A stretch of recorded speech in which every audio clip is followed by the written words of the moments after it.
Speechless. We're glad to have you here tonight. You know, the show covers a lot of tough issues and tough events and a lot of sorrow and things that need to change with our government and people's lives relating to family law and the judiciary. But today we're going to have a special announcement somewhere in the show of some recent victories where people had to go through extenuating situations in order to win and to preserve their constitutional and family rights. So you're going to have an exciting show tonight. But before we get into that, we're going to have a prelude to that. I had a guest on about a month ago or so, Dwight Mitchell, and you know, he's backed by popular demand. A lot of strong and positive reaction to the show that we put together.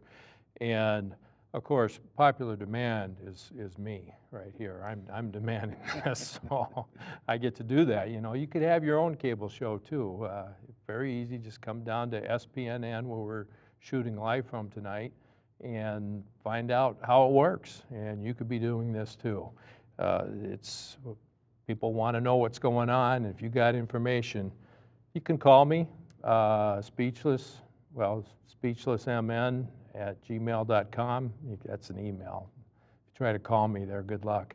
And you can watch some past shows, youtube.com/speechlessmn. Phone number to call in here if you got comments or questions, but because the way the system is, it's kind of questionable whether we'll get to you or not. Okay, Dwight Mitchell, we're going to get right into it today. Thanks for coming on the show. Thanks for having me, Tim. And since we last met, I don't believe you started your foundation yet. Maybe you did, but I forget. But so why don't you tell me a little bit about your foundation? We talked a lot about Stop CPS from Kidnapping Children. Correct. Right, in the last show. So now you have a foundation going that's a 501c3. Why don't you tell us about that? Okay. Well, the foundation is actually, it was formed at our last show. Most people know of us as Stop CPS. It's one of our programs. It's one of the things we're trying to do as a foundation. One of the new programs that we recently started about 2 or 3 months ago was our legal aid clinic. So. Oh, okay. And so that led to our very first case, you know, which just completed 2 weeks ago, and we'll speak to that later on. So the Stop CPS is our advocacy. This is our parental rights group. This is our association that has exploded beyond, you know, comprehension. What I thought would have happened. I mean, I put together a victims' rights group, so to speak, trying to understand, you know, how people are dealing with CPS and what's going on as it relates to child protection services in Minnesota. During the first month, we had about 250 members, and that was okay. I could handle that. I was talking to people, and we were, you know, trying to come to grips with child protection services and what we felt were unconstitutional standards, just overreaching of taking people's children with no showing of harm, we're having difficulty with. Within the last 120 days, we've went from 250 people to over 4,400 members. Wow. So looking at the Facebook graphs and the charts, we've had like a 453% increase month over month, and 50 people are joining a day. And I think yesterday when I looked online, I have 2 moderators, but I know when I looked online yesterday, there were 50 people waiting in the queue just to be approved to the group. So okay. You know, so we have a fan page, which has all of our video, and then we have the group page where everyone is helping each other. We put tips out and guidelines and things of that nature. So that's part of the foundation, and that's what I started initially, this parent association.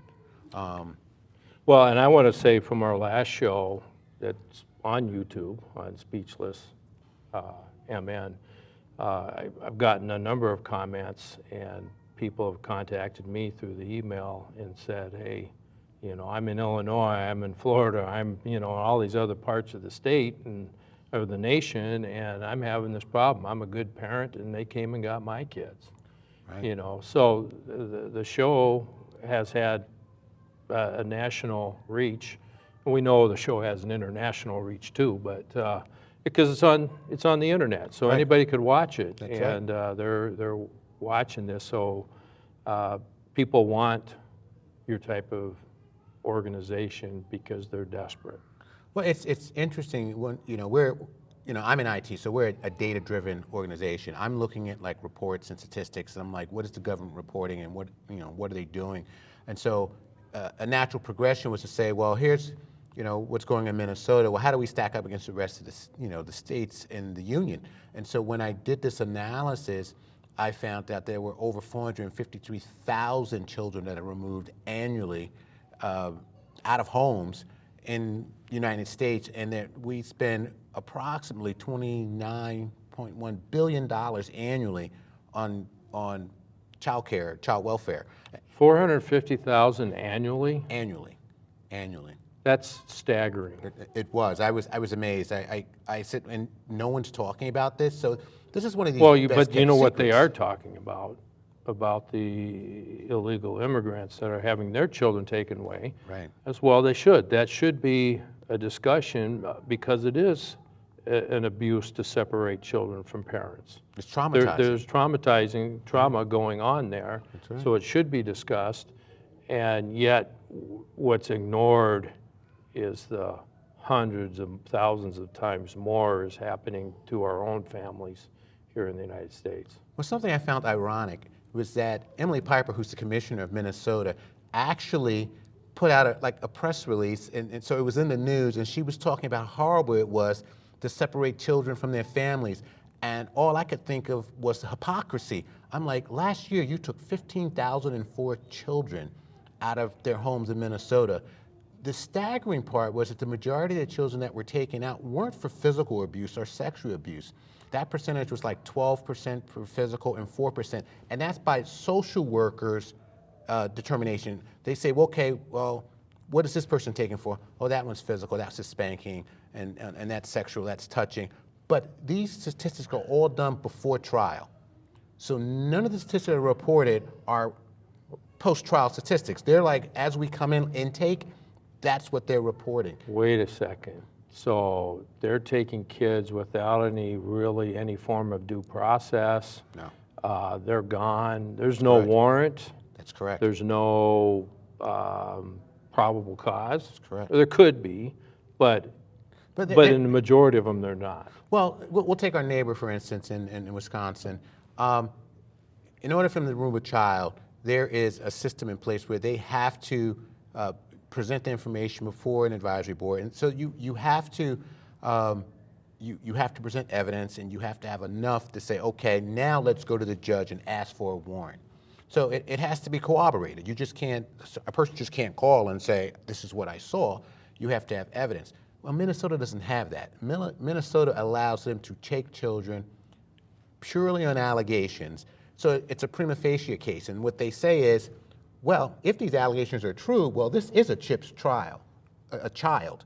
And I'm like, well, why doesn't the social worker present evidence right up front to the judge before the child is removed? No, the allegations will hold all the way up to the trial.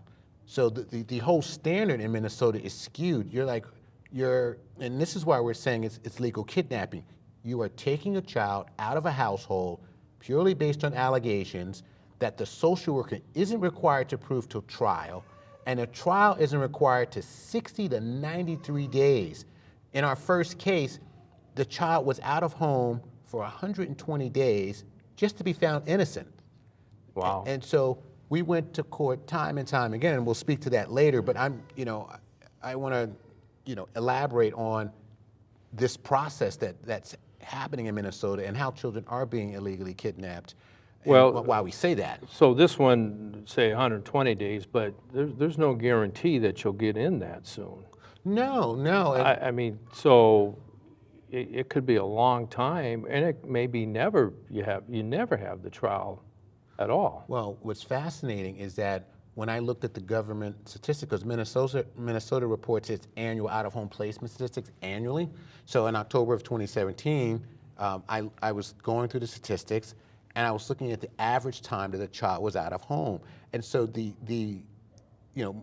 68% of the children that they removed were out of the home for 3 months or longer, 3 to 6 months. Wow. And then 59%, if I remember correctly, it was in the 50s, were out of the home for 6 months or longer. Wow. And so you look at this process, and I said, okay, based upon the Freedom of Information Act, I actually sent a request 2 weeks ago to say, from the numbers that you presented, this 15,004 people, how many were actually found guilty at trial?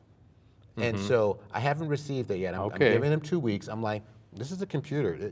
It's not. It doesn't take 2 weeks to answer an email. So I sent a letter, and so I'm waiting to respond. And I want to know what the actual figures are. So there's this. Well, and then how many get to trial because of the pressure that's put on the parent? You go do this, this, and this, and you'll get your child back. But if you mess up, just the pressure, you agree that you did something, and then you have a chance of getting your child back, or you'll never get them back. Right, they dangle your child over your head like a carrot. And so in my particular case, I was fighting them, from the very beginning, and I said, I want my discovery, I'm not guilty. And so then my attorney said, you have to cooperate, you have to work with me. I said, no, I don't. I said, this is an adversarial relationship. I said, that's our government, that's our legal system. I said, you have, the prosecutor, and you have the defense. I said, you don't go and say, okay, Mr. Defendant, give me everything to convict you.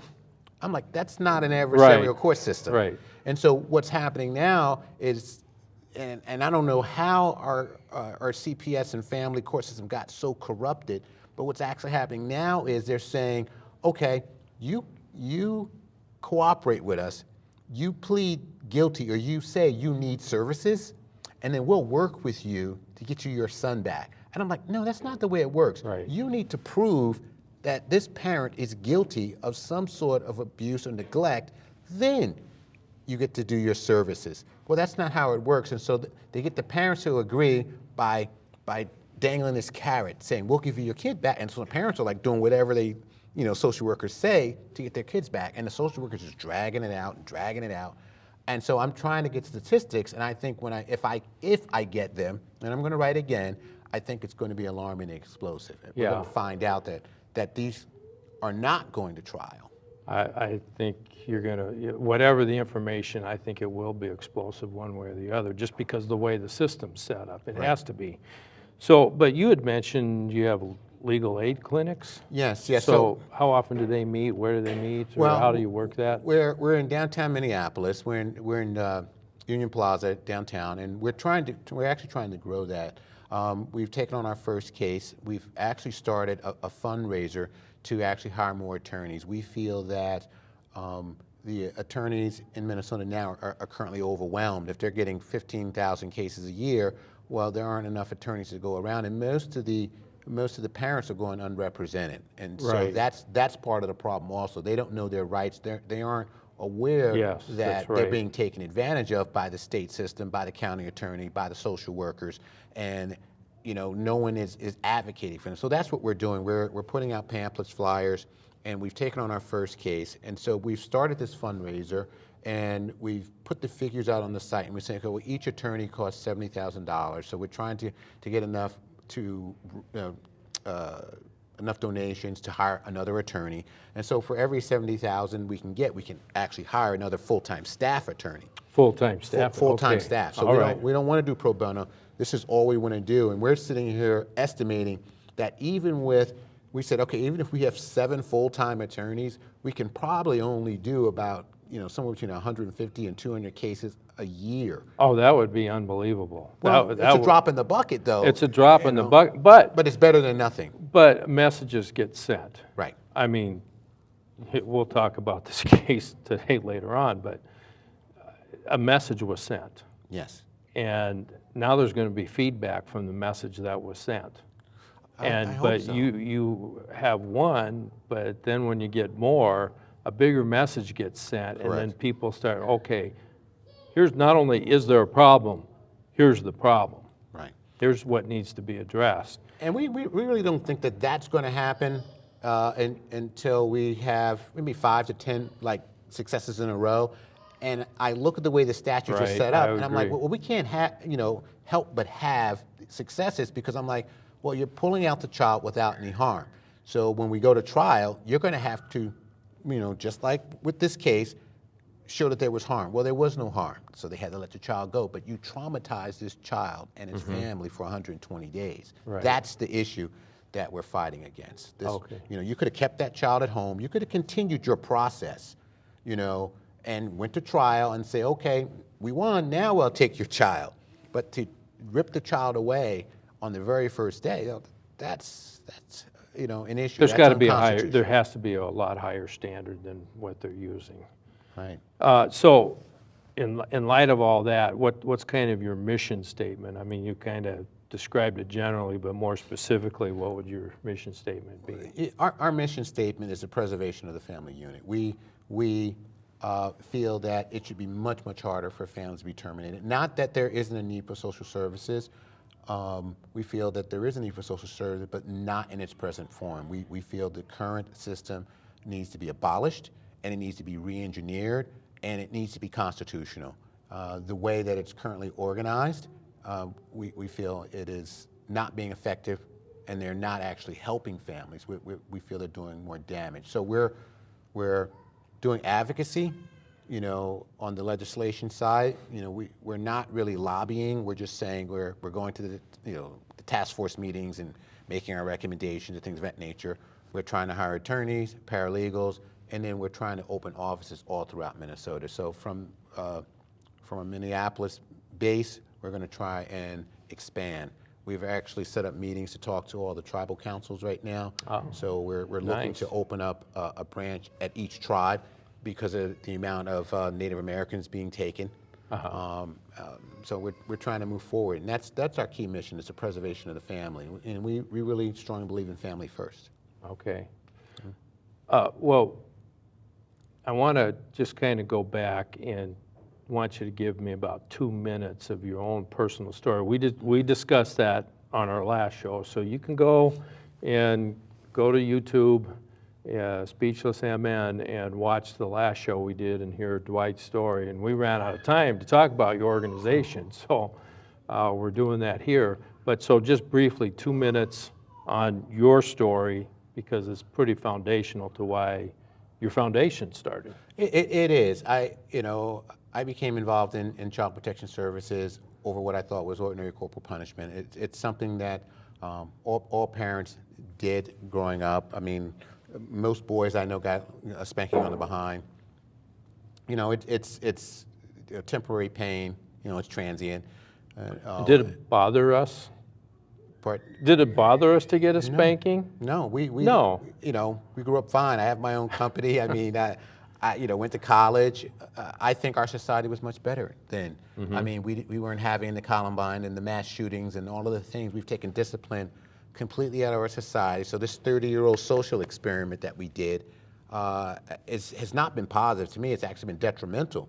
But so by me exercising my parental right, which Minnesota, as a matter of fact, says you can do. It says you are allowed to use corporal punishment in Minnesota. They even allow the schools to use it, private schools. Yes. So Right. it is legal, but the minute you do it, they say, oh, it's illegal at the same time. And you're like, well, wait a minute, you can't have two standards. So, it's under-inclusive. It's either illegal or it's not illegal. But so it took me 22 months to get my family completely reunited. Now, this was with their psychologists, multiple psychologists. So everyone was saying, give this man back his children. And this went on for 22 months. And then finally, I got my say in court. It took me 22 months to get my say in court. And once I presented the judge all of my evidence, the very next case, the judge was like, well, I've been very well briefed, Mr. Mitchell. He says, I have to deliberate on this. Give me 30 days and come back and we'll see what's going on.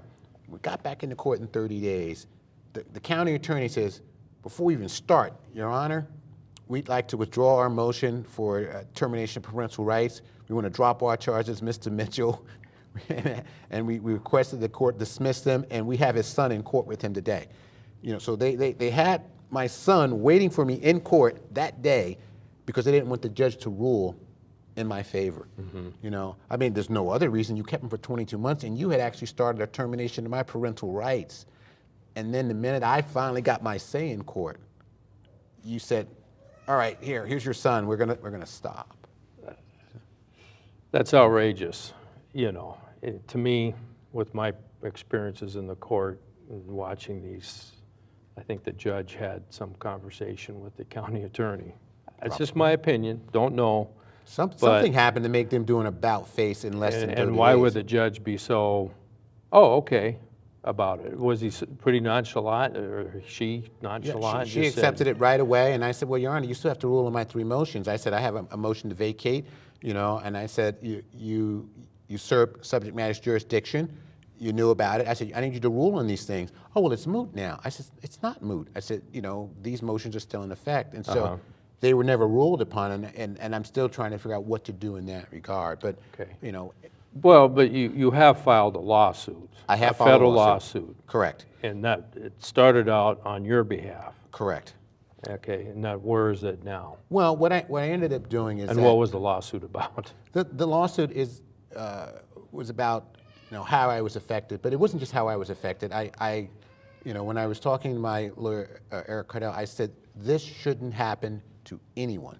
I said, what I went through was a nightmare, and I said, these laws are unconstitutional, and at the time I was calling them illegal, and he says, well, they're really not illegal. He said, they're unconstitutional. I said, well then, you know, how do we affect this? You know, how do we do a change? You know, and so that became my mission statement, is, you know, how to help other people. And a lot of people say, well, why are you doing this? You've had your kids back for like 2 and 3 years. They said, you know, why are you fighting and advocating for everyone else? I said, I was permanently damaged. My family was permanently damaged, and I don't think this should happen to anyone in America. And I said, I'm fighting to get these laws changed. They're unconstitutional, and I'm fighting for all 4,400 members of my association right now, because if we win, then, you know, everyone will be affected, and it'll have far-reaching effects. Right. So, is there another court date coming up recently? As a matter of fact, we have our first hearing. You know, when you file your petition, we filed it in April, and it's all this back and forth. And, you know, and so our first court date is... Which the government has a right to defend themselves. They do. There's this motion here, and there, you know, we're motion to dismiss. We're like, you know, opposition to the motion, you know, summary judgment. You know, and I'm sitting here looking at all these papers going back and forth. I'm like, when do we get in court? Yeah. So we have our first court date, October 9th.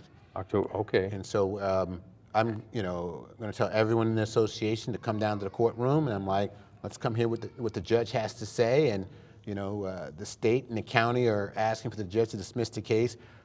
So this is a motion to dismiss by the state and county's part? By the state. Okay. And we're like, there's no way in God's green earth this is going to be dismissed. We submitted 84 pages of official documented evidence by the social workers, because I had my discovery, that shows that they fabricated, you know, evidence, and we're holding exculpatory information. We're like, you know, that they even asked. Well, it's, you know, they got to do their due diligence. They have to ask. But we feel, you know, there's no way the judge is going to dismiss it, and if she does, we're going to be like, okay, you know, let's hear your opinion on this one. Okay, yeah, really. So, well, I'd love to film that, but the federal government doesn't allow filming in courts. I thought they did. Nope. Oh, okay, in Minnesota? Not in Minnesota. Some of them do, Okay. and it's a test pilot that's been going on for 20 years or something. I know like the Ninth Circuit did, so the Ninth Circuit Okay. allows recording. I don't know who, but No, they don't do that here. And you know what judge you're going to be before? Judge Wright. Judge Wright. Judge Wilhelmina Wright. Oh, Wilhelmina Wright, former U.S. Minnesota Supreme Court Justice. Correct. So she's very familiar, that's interesting, because she's very familiar with family law and the court cases that have gone through her. That's going to put her in a big, in my opinion, in a big, tight spot. Well, no, because I mean, it's you know, we've submitted 8th Circuit, you know, case law, you know, that's precedential, that talks about the removal of child. This isn't a new topic. So No, not at all. You know, what she has to apply is precedential case law, and as it relates to immunities, all of this has been decided. So she has, a wealth of information to draw upon. I can't speak for the judge. We're only looking at it from our side, and we're saying, here's the case law, here's the case law, here's the case law. Here's what you have to follow, Your Honor. And we're sitting here saying, okay, if she follows the case law, we're moving forward. So I'm not trying to be cocky or confident. That's because we have a long process. Right. This is just the first. But the motion to dismiss, we're fairly confident that that's not going to take place. Wow. And in my mind, that would be huge. To me, and what I know, this is earth-shattering in the family. Even though there's a lot of precedence on this, how many times people go and try to apply the law in their cases or other people's cases or group cases, it just doesn't happen that much. Right. Because one, it's costly, it's expensive. You got to have attorneys knowing what to do, how to do it, and the individual themselves needs to know what to do. Well, you got to remember, our first 6 claims are facial claims, meaning we're saying these statutes on their face are unconstitutional, and we're bringing associational claims. So it's my association, just like the NAACP or the ACLU. It's an association. We're 501c3, and we're saying, Your Honor, these claims are unconstitutional, and it affects all of the citizens of Minnesota. So it's not just Dwight. It's not, it's everyone. So those are, you can't dismiss facial claims. Right. And when I say you can't, an association has standing to bring facial claims to say, you're not for going the to lose state. a jurisdictional issue. Yeah. Right. Okay. So. Nice. So what are some of your long-term goals, immediate long-term goals for the foundation? Well, we're trying to set up a model in Minnesota that can be replicated. So our immediate goal, as I said, is our expansion. So we set up a Facebook fundraiser to try and raise funds for an attorney. So if you go to our Facebook fan page, you'll see the donate there, and we have a goal. It's a modest goal. When we say modest, it's $500,000. But when you look at attorneys and you say, okay, an attorney's salary is $70,000, a paralegal is $50,000, an attendant to vet is like $45,000. So we're saying, well, we're trying to get 2 or 3 attorneys, a paralegal, and a receptionist that can call and vet. And we're sitting here saying, from a 2-year perspective, that's about $500,000. But if you really think about it, that's really not a lot. So we're trying to raise the donations to do that. And if we can set up this pilot, as I said, we're going to, we actually are on the agenda to meet with the tribes to try and get an office in each one of those. And then from there, we hope to replicate this across the nation. So that's our long-term goal. So if we can set up this pilot and we win some of the cases and they are deemed unconstitutional, then we're going to go to the next state and we're going to say, okay, let's replicate this. We'll start a fundraiser and we'll say, okay, we're trying to raise $70,000 for an attorney for this office, and then the attorney's sole function is going to be to fight CPS cases, nothing else. That's our sole focus, is to help families, and it's low-income families, because these are the ones who can't afford attorneys, and they're the ones who are being adversely affected because they're terrified. They don't know what to do. They don't have an attorney, and they're being coerced into signing agreements. Cooperate with us. If you don't cooperate, you'll never see your child again. And that's not the law. That's not what it says. There is nowhere in the law where it says you have to cooperate with CPS and you have to do what they say to get your child back. It's like, no, we have to have a trial first. You have to prove that I am unfit, and then I can do services. Well, you have rights, and it's like the government tries to use those rights against you. Oh, you're gonna use your right to have an attorney? Well, we're gonna punish you for that. That is correct. We're gonna make you go through a lot more hoops. That's correct. And it was kind of interesting. We had one legal counsel on the case that we just won, and we ended up having 3 at trial, meaning the state was fighting tooth and nail, and we're like, We don't understand. You've had the evidence since the very beginning. Nothing has changed. We didn't present any new evidence at trial. Right. No new evidence. The state called all of these witnesses, and at the end, it was like, child's not medically neglected. And we're sitting here saying, you had this on day one. And the state's witnesses testified against the state. Yep. Exactly. So they paid all of this money. I'm gonna tell you how much it cost them. You know, Yeah. This is gonna be funny. The reason I know this is because they were trying to get us to split some of the costs, and we were like, oh no, we're not gonna do that. And when I say we, when we were talking to the doctors, the lawyer for the doctor said, well, this is what it's gonna cost. And it said it's gonna cost $4,000 for the doctor to show up and $1,000 every half hour. And I said, and you had multiple doctors and nurses. On just the one doctor, I'm sure it was $10,000 for the one, and then another was another $10,000. And I don't have the exact figures, but I know all the witnesses, they spent $100,000 easily. Witnesses, lawyers, 3-day trial, and we're like, all because the child is innocent? They didn't want to lose. And it didn't bother them a bit. Didn't. And, on my show, I've had people on the show and that the government has no problem spending money to make sure fit people don't have their kids. You're right. They spend a lot of money, and it goes in all directions, whether it's relatives or foster care or good foster care people. The state has a specific purpose for people. I actually talked with somebody who had the same caseworkers for your case. Really? And they were working against them. And they described these caseworkers, this particular group of people, same people you had, wow, as a cell that has a specific job to do, and that job is to remove that child or make sure the government's plans are done and not what's really in the best interest of the child, which they're looking at what's in the best interest of the state here. So I'm inclined to agree with you. I mean, I have my own opinion. People have asked me, and they say, well, what do you think of child protection? And everyone can't be bad. I mean, there has to be some good social workers. And this trial has changed my opinion. I've done other interviews where I said, yes, there has to be good social workers. But after this trial, my opinion has completely changed. I said, you're all guilty by association. You all know what's going on, and you all know what you're doing. In this particular case, we sent the information. So it started on the very first day that Amanda's son was taken.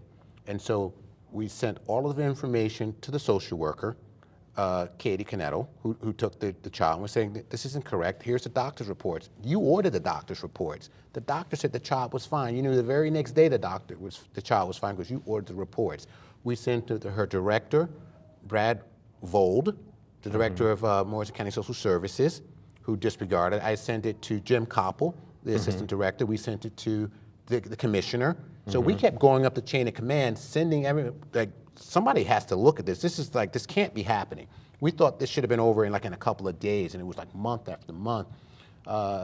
Working with us, Amanda ended up filing a formal complaint against Katie Canetto, who was a social worker, and now the Board of Social Workers said we presented enough evidence that they've opened a formal investigation against that social worker. And so we just need to get the transcripts and present that to the Board of Social Workers. We sent them the judge's order and the judge's findings that there was misinformation intentionally supplied, and that Katie Canetto was directly involved. Okay. But the judge did an opinion on that, and that surprised us all. Judge Weller, Judge Leonard Weller. Okay. Said that I said disinformation was presented. He says, I'm not going to opinion on Dr. Voida, Cassandra Voida, Nurse Voida, who supplied the misinformation, or Katie Canetto, the social worker. He says, I'm not going to render my opinion. I'm like, well, Your Honor, you just heard 3 days of trial. You have an opinion. You said it was misinformation and it was used to withhold a child. Why aren't you giving your opinion on it? And I saw that in the order. Right. It said misinformation, disinformation. It just was right there. Right. But he said, I'm not going to opinion on it. He says, the only thing I'm here, I'm But gonna you were opinion on." asking for one. Yes, we were. We wanted to know. And so, well, and this is what happens. I mean, you raise a person raises constitutional issues, they ask questions, we need this resolved because it's a problem, whatever, and then a judge just says, no, I won't. That's correct. We raised our constitutional issues. We filed a formal motion raising the constitutional aspects, and he just said, denied. You know, we did a motion to dismiss. He says, denied. That's it. And- No reasons, no anything. Just denied. You know, well, he gives a reason. He gives his opinion, and everything led back to the prima facie. He's like, well, a prima facie case has been stated. Well, and if it's true, well, this is a Chip's child. We're like, but Your Honor, they've presented no evidence. He's like, they don't have to. That's our law. And so we had to wait to go to trial for this. Yeah.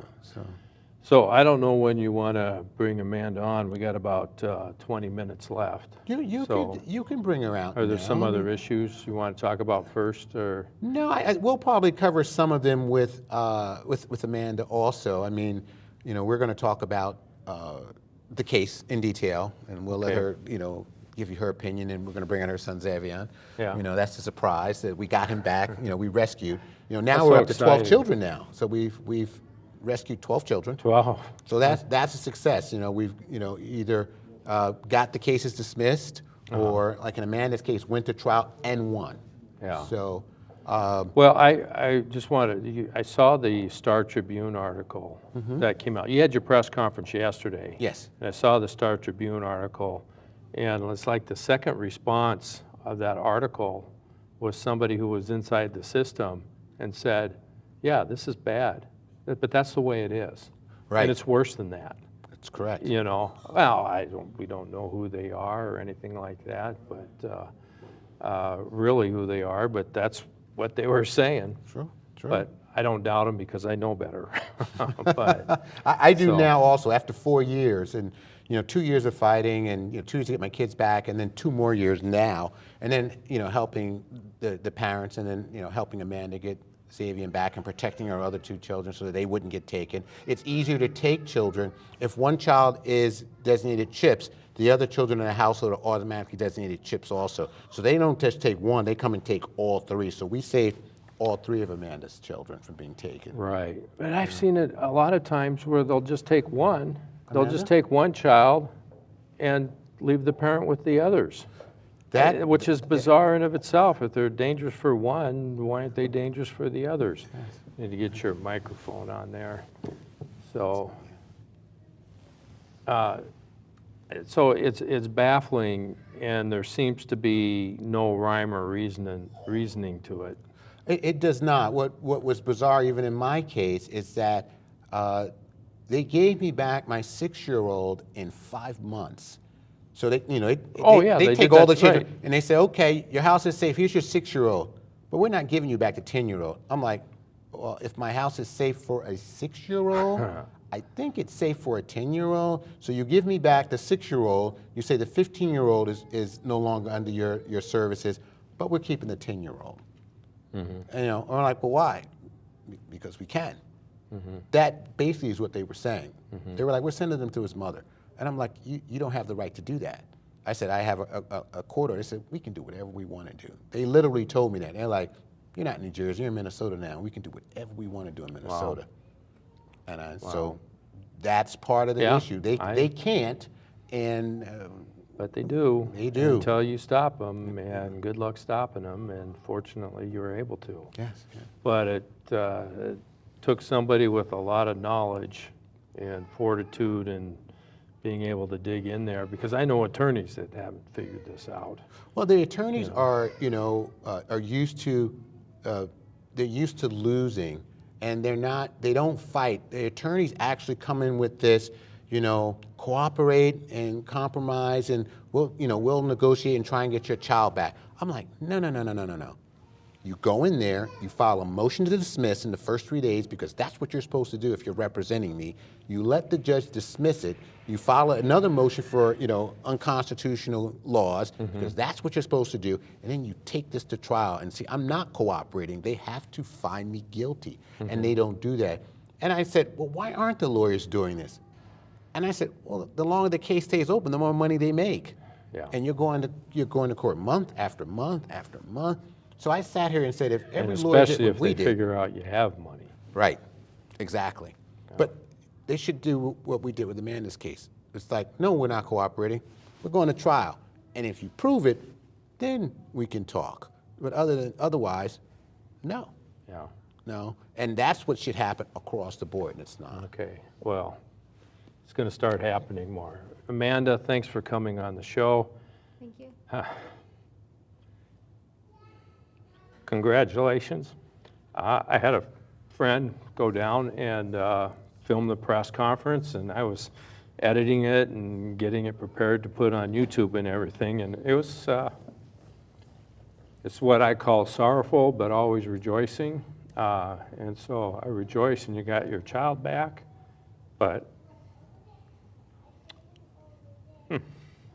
I knew this was going to happen. I know the pain, and have been through it, and it's so wrong, and I had to do this right away so I can get through it and move on with your story. But I'm just so excited because eventually the truth came out, and the judge's hand was forced. So anyway, thanks for coming on. I'm so glad you have your child back, and want to give you a chance to tell your story and what took place, and that we're here, So how did this all start, Well, it started 4 months ago or so, and where I guess I now know they pinged my cell phone to find me and my child at my sister's home. So that's actually where 2 officers showed up and right off the bat started accusing me of basically being a child abuser. And that's the first time you knew anything was going on? I had missed some calls, and I had, had this gut feeling, but I hadn't really known what was going on until the officers showed up at my door. I had multiple calls from the nurse, Voida, who has been a primary care provider for my children, all 3 of them for 6 years. I had a disagreement with her and fired her as my primary care provider. Okay. And she had called multiple times, which was weird because she was no longer a nurse that I used for my children. And so I didn't know what was really going on until the officers showed up at my sister's house, and they said, well, we're here. And I said, why you're here? I said, well, we were told to take your child. And I said, why? And they said, well, we were told that your child is in a life-threatening situation and you refuse to give him medications. Wow. And then I said, what medications? They couldn't tell me. Oh my goodness. Which is weird because the story varies from social worker to the police and what the social worker said to what other people said. So everybody had a slightly different story, but it kind of was basically medical neglect. And so was there a social worker there when the police came to take your kids? No, long story short, So it's just the police going off of orders? Yep. Saying, They didn't take have these kids. They actually didn't have any paperwork in hand when they first came. No warrant and anything like that. They told my sister if she didn't let them in, that they would kick down her door, Sure. because they were told that Right. this was a child who was in a life-threatening situation, and so they had threatened her. So she let them in. And then they had seen my child. I said, can I leave? Do you have a warrant? Do you have paperwork? And they didn't. They got a 72-hour hold form to me and then told me that a warrant wasn't necessary when a child is in a life-threatening situation, or that's what they were told anyways. Okay, because of the 72-hour hold laws Right. that are out there. So they Right. basically they do psych holds and stuff like that for people. Right. And yeah, and so at first I told them I'm not talking to you without legal counsel, and then I thought I could fix the problem. Why did you come up with that? I mean, most people don't know that, and most people just start talking, but that's actually the right thing to do, but why did you do that? Why did, Because I mean, that's always what I've been told. Okay. If the police Right. show up and there's, you know, whether you did something right or wrong, and it's some serious accusation like child abuse, like me letting my, basically what they were saying, letting my son die and not giving him medication. If they're accusing me of something that serious, I'm like, okay, I probably need a lawyer before I speak to anybody. Right. That's right. And so but then I was like, they're not getting we were sitting there for a long time. My son is dying. You think they would have called an ambulance if he was dying?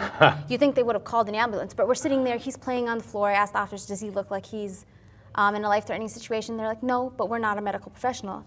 And then when they said that, I thought I had to fix it all. And I'm like, okay, well, let's go to the ER, and I'll prove to you he's not in a life-threatening situation. So we go, they told me they were taking me to the ER. I refused to let them take my son without me. And they said, okay, well, you can get in the back of the squad car with your son, which we did. okay. And all of a sudden, instead of going to the ER, we show up at the clinic. Not an ER where life-threatening situations are treated, but at a clinic. And that clinic, the doctor or the nurse that they took my son to was the one I had previously fired because we had disagreements on vaccinations. And she didn't like the fact that I said, you know, yes, I followed your recommendations for fully vaccinating my 2 older children, but I wanted to delay vaccinations with my youngest, Xavion, because of his, you know, issues, his medical issues and stuff, and some of the research I had done. And she had told me that something to the extent of I didn't care about my son or I didn't love my son if I didn't vaccinate him on her schedule. And I told her, I'm not against vaccinations, I just want to delay them. Right. And so that happened. When I got to the clinic, I was greeted, had 2 officers standing behind me. My son was in my arms. I was greeted by Katie Knettel. She was visibly upset. And she's a social worker? She was a or social worker that was on. For the county? Okay. Yes, she was a social What worker. county was this? Morrison County, out of Morrison. Little Falls, Minnesota. Okay. So she was a social worker from Morrison County, and she said, I'm taking your son inside, you can't come inside. And I said, you're not taking my son. This is my son, you're not taking my son. And at one And point. she had no papers either at that time? No, I had received a photocopy of the 72-hour hold form Okay. before we left to go to the emergency room, which is, we didn't ever end up going to, we ended up going to the clinic. Right. So I had received a photocopy of the 72-hour hold form. So when she she was arguing with me, and I said, you're not taking my son in there without me. You're accusing me of something, and I'm going in there. I want to know what's going on. I have that right. He's not in your custody yet. I have the right to go in there. And she at one point lunged at me in front of the officer. She lunged at me to try to take to try to take my son out of my arms. And I stepped back and I said, I don't care, that the officers are here. I don't care that you're here, but you are not going to snatch my son out of my arms. And long story short, I got to go inside to the appointment. I videotaped everything, and she did not like the fact that I was videotaping. That's another thing that people need to do that just doesn't happen very much. Absolutely. Videotape everything. If you don't have a lawyer present with you and you're dealing with CPS, videotape everything, because if you don't, they will come back and call you a liar. Right. And every time Right. I either didn't have a lawyer present or I wasn't videotaping, they called me a liar and I couldn't Right. prove it. And I've had shows with other people on Right. that if it wasn't for the videotape in the courthouse of things happening, that the police were all ready and the sheriffs were all ready to lie. But here's the most egregious part that happened during that very first visit. They had brought a foster care mom with them to take the child, and they told the man that they were going to take her child before they even did an examination. They said, we don't care what's going on, we're taking your child, here's the foster parent. Without an examination. No examination, they had already determined they were taking her child. So there's other staff at this hospital or at this clinic, right? Or was it just this nurse? It was just, I think another nurse had come in just to do vitals, and then it was Nurse Cassandra Voida from Centricare Health Plaza in St. Cloud. So it was in her office, and of course I knew I was in trouble the minute they instead of taking my son to the ER for an alleged right. life-threatening event, they took him to the same nurse, the same primary care provider that I had a disagreement with over Yeah. vaccinations. And So the ER would have been better because you of have, course. it would have been a lot better, a lot more doctors, people Right. around that have a better idea what's going on. No, I can't say better. But they took him But- to the ER. That same night, After they the took him to appointment. the ER, after that first initial meeting. Right? He was on overnight observations. The social worker, Katie Canetto, got the report that said the baby was fine. He was 100% healthy, and there was nothing wrong with the child. So she should have immediately taken that child and given it back to Amanda and said, okay, we know that what Nurse Voida said is incorrect. He's not in a life-threatening situation. So it's not, exigent circumstances. So Right away, the emergency room said no life threat. after a 24-hour observation, it wasn't like they just did like a preliminary. They kept the child for overnight observation, and the next day said, he's fine. Great, nothing's wrong with him. Let him go. Wow. And so the very next day they knew this. And that came out at trial. And that's one of the And that's things. the first time it came out? No. Oh. It came out before they filed the petition. Amanda Well, filed. so you knew about it before, okay. Right. All right. So And you just had to live with that knowledge and couldn't do anything about it in the no, meantime. I was innocent, and I tried to, after they took my son, wasn't allowed to go to the ER where they had taken him after the appointment with Miss Voida. And I wasn't allowed, so I had to call in and pretend I was somebody else to get information on my son. And I said, is he in a life-threatening event? No. Is he okay? Yes. Is his sleep apnea still a problem? No. These are all things that I called in. But as soon as they found out that I was his mother, they must have had a note or something to say that they couldn't speak with me about my son. Wow. Otherwise, I don't know why, if they were so concerned about me being his mother, why they wouldn't let me have information on my son. And in fact, the foster mom, after they took my son and left him in 24-hour observation overnight, the foster parent and the social worker left him. The nurse came in, I'm sure a nurse on duty went in and checked on him, but he was left as a 10-month-old infant by himself the first night ever in his life away from his mother. He was left by himself. Nobody was there the whole time. Nobody was there the whole time to support him like I would have been. Right. If they would have let me be there for my son, Yeah, then he would have Yeah. had somebody there. yeah. Yeah, so they're all concerned about child neglect, and yet they don't mind neglecting the child themselves. It's just baffling. In my case, they clearly, my son has problems. Okay. He has anxiety. He's only, I think, 14 months As a old now. result of this. As a result of this, Yeah. he has separation anxiety that is more extreme than any child. I, in fact, can hear him out in the hallway right now because he just, he wants his mom all the time. He has hard times falling asleep. It's above and beyond what a normal 14-month-old infant would throw fits. This is extreme. And he was Well, we doing got this about before. 4 minutes left in the show, so we're gonna manage our time. We've got a lot more to discuss. You want to bring But- Xavier in so everyone can see the rescue have we did of Xavier come Xavier? on in. So, It's, yeah. this was a win for everyone. This case showed everyone what social services does and how they, take children and keep them for, months and months He's on walking end. over here, 14 months, big smile, gets to see his mama. She missed his first steps. That's, Yeah. during the time Yeah. he was, Yep, I missed his first steps. I missed 3 of his teeth. I only got to see him for an hour on his first birthday. Amanda, you're on the court. Oh, Okay. There you go. okay. So they let you see him on his birthday? Yeah, How I had nice is to. that? For I an had to hour. basically beg for them to make time, and they made an hour for me on his first birthday to see him. Otherwise, I would not have got to see him at all on his first birthday. Huh. So if this is all about shots, why didn't they just give shots and then give the child back?